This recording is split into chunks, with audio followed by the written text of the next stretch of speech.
సరిగ్గా 3 రోజుల ముందు వెళ్ళారంట బెంగళూరు నుంచి 3 కుటుంబాలతోటి. వెళ్తే నేను అన్ని రోజులు మామూలుగా మోడర్న్ డ్రెస్సులు వేసుకున్నాను, కానీ ఎందుకు ఆ రోజు మధుసూదన్ అంటే ఆయన అడిగారంట,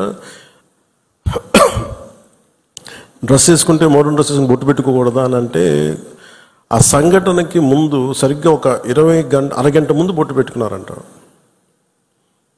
ఆవిడ చెప్తుంది ఏంటంటే, బొట్టు పెట్టుకున్న తర్వాత నేను కాదని కూడా అబద్ధం కూడా చెప్పలేం కదా తప్పించుకోవడాకన్నా, అలా దొరికిపోయాం మేము. ముందు అరుపులు వినిపించినాయి, తుపాకీ శబ్దాలు వినిపించినాయి, కింద పడుకున్నాం, నా చేయి కూడా పట్టుకున్నాడు, పిల్లలు కొంచెం దూరంగా ఉన్నారు.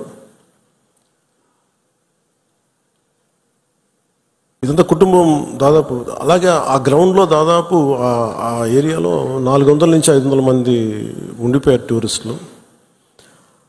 మధుసూదన్ గారు ఆయన సతీమణి